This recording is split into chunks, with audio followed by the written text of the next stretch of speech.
질문을 많이 해주시면. 전에 흑산이라는 소설을 쓸 때는 쓰기 전에 처음에 한 서너 번 와서 현장 답사를 했어요. 그리고 소설을 쓴 다음에도 한 번쯤 다녀왔습니다. 그리고 10여 년 만에 처음으로 다시 흑산에 왔습니다. 흑산에 오니까 많이 변했고 많이 발전했고 성당이 너무 아름답고 주변 풍광이 너무 좋아가지고 아주 깜짝 놀랐습니다. 그래서 오늘 아침에 보니까는 그때 옛날에 아름답던 모습을 그대로 간직하고 있더군요. 그때 10여 년 전에 흑산에 왔을 때 흑산 성당 자료관이 있었습니다. 지금은 그 자료들이 그 성모 뮤지엄이라는 시설로 들어가 있더군요. 흑산 성당에 그때 내가 본 자료들은 제가 흑산이라는 소설을 쓰는데 많은 도움이 됐습니다. 내가 본 자료들은 이 초기 교회라는 6.25 전쟁 직후, 교회 직후에 교인들이 쓴 신앙 고백이나 일기 같은 글들이었습니다. 아주 소박한 기독문들이었는데 참 간절하고도 신앙 깊은 마음이 느낄 수가 있었습니다. 그때 본 이 흑산 초기 천지 교인들의 그 신앙 고백 같은 편지들은 지금 내 마음속에 몇 개가 남아있는데, 첫째는 우리가 배가 고프지 않게 해달라고 하나님한테 기도하는 것이었습니다. 그걸 보고 나는 너무나 감동했어요. 인간이 하나님한테 비는 소망은 우선 배고프지 않게 해달라는 것이 인간의 정당한 소망일 거라고 생각했습니다. 그 편지들이 지금 흑산 성모 뮤지엄 자료실에 어딘가 보관되어 있을 것입니다. 오늘 아침에 제가 흑산 성당에 또 갔더니 신부님이 미사를 드리고 계셨습니다. 미사 드리는 모습을 제가 좀 보다가 나왔는데, 미사를 드릴 때 신부님이 주기도문을 읽으셨어요. 주기도문. 주기도문은 우리가 다 아는 겁니다.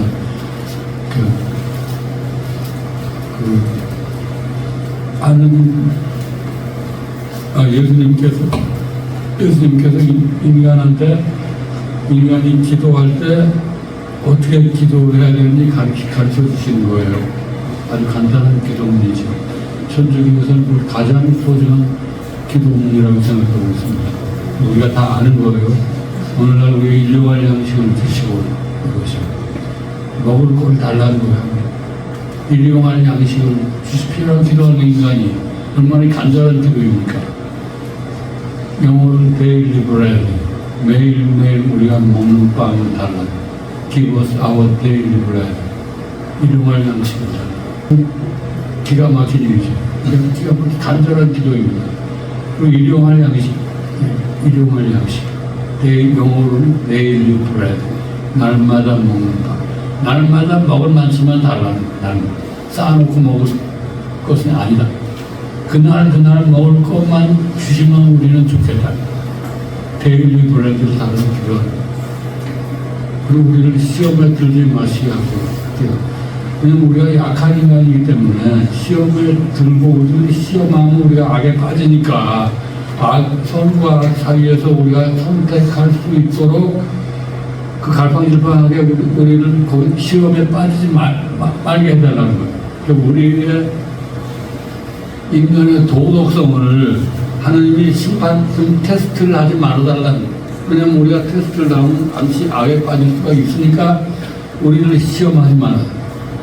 우리 일용할 양식을 주시고, 그리고 하나님의 뜻이 하늘에서 이루어진 것 같이 땅에서 이루어지게 하소서.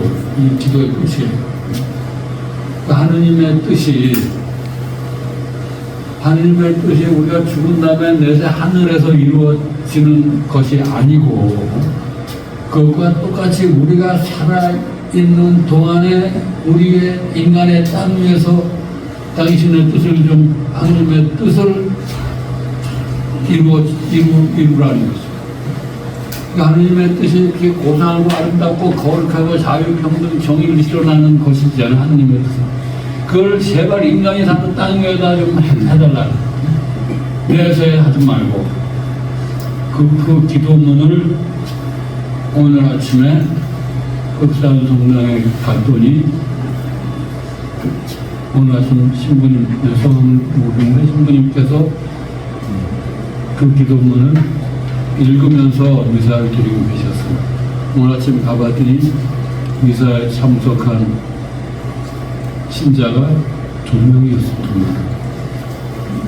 아까 내 차하고 바꿔 시작했으니까 3명. 우리는 이제 신자로 간 게 아니라 그냥 간 것이요. 근데 거기 2명이 참석을 하고 있었어요. 2명을 보니까 참 아름다운 성당이다 싶었어요. 2명이 있는데 신부님은 아주 진지하게 처음부터 끝까지 주기도문을 읽으시고 미사를 끝냈어요. 제가 미사를 끝내고 신부님께 인사드리러 왔습니다. 오늘 미사를 보니까 내가 처음 흑산에 왔을 때 10여 년 전 흑산 성당에서 느꼈던 그런 감동이 살아났습니다. 문제는 땅 위에서 이렇게 하소서라는 부분입니다. 그래서 제가 흑산을 쓴 그 가장 큰 동기는 땅 위에서 이렇게 하소서, 인간이 하나님한테 바치는 기도의 내용, 그거를 내가 써야겠다 생각하고 흑산을 쓰기 시작한 것이죠. 근데 그것을 오늘 아침에 또 신부님이 주기도문을 읽는 걸 들으니까 정말 감동적이었습니다. 여러분 다 아시는 것처럼 흑산에 조선시대 지식인 정약전이라는 지식인이 여기 와서 유배에 와서 여기서 이제 결국 돌아가셨죠. 우이도에 가서 돌아가셨죠. 유배가 안 풀리고 돌아가셨습니다. 그리고 정약전뿐 아니라 그 시대에 수많은 지식인들이 천주교와 관련되어서 사형당하고 박해받고 일가족이다 몰살되고 그랬죠. 그런 비극의 한 과정에서 정약전 이성까지 오게 된 것입니다. 이런 1784년에 그 본격적으로 벌어진 일입니다. 1784년에 정약용이라는 다산은 정다산 22살이었습니다. 다산의 형님 정약전은 26살. 그리고 정약전 26살. 그리고 이분들한테 그 천주교 서적을 갖다 준 이승훈 28살. 그리고 이 세 청년들한테 처음으로 천주교 신앙을 가르치신 이벽은 30살이었습니다. 이들은 다 20대에서 30대에는 최고의 지식인 청년들이 20대에서 30대. 근데 이 청년들은 말하자면 그 시대의 개화 지식인이었죠. 아이의 진흥을 결정. 개화라는 것은 뭐냐면은 이런 겁니다. 이 시대의 개화라는 것은 쉽게 말하자면 이런 것이죠. 근데 인간의 세상을 지배하는 그 인륜 도덕이라는 게 있잖아요. 인간의 세상은 인륜 도덕에 따라서 우리가 인간 세상을 구성하는 것이죠. 그것이 이제 조선 선비들이 가장 신뢰했던 그 성리학적인 세계관입니다. 인륜 도덕으로 세계를 설명하는 세계관이 있어. 그리고 또 한편에는 인륜 도덕이 아닌 세계, 이 세상의 물리적이고 자연적인 세계와 시간, 물리적인 자연과 세계를 하는 그 물리적 세계를 지배하는 법칙, 이것이 다르다는 거예요. 이것을 안 거예요, 이 청년들이. 인간을 지배한 인륜 도덕의 세계와 자연을 지배하는 물리적 세계를 지배하는 질서와 가치는 다른 것이다. 이것을 안 거예요. 그래서 정말 그 시대에 놀라운 발견입니다. 이것을 아는 새로운 시대, 새로운 세계관, 새로운 가치, 새로운 시야에 눈뜬 20대 청년들이죠. 근데 그때 이미 약전과 약용은 과거에 합격한 최고의 엘리트 지식인들이었어요. 이병은 과거에는 안 봤지만 그래도 그때 첨단 과학, 서양 과학을 배운 것이죠. 그런 첨단 지식이었습니다. 이 지식인들이 천주교 사상을 배우기 시작한 거예요. 천주교 사상을 가르친 그 선배는 이병이라는 분이었습니다. 이병.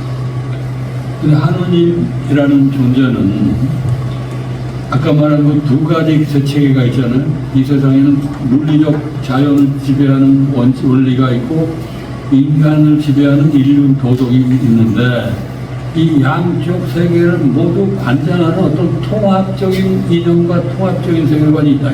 그 꼭대기에 하느님이 계신다.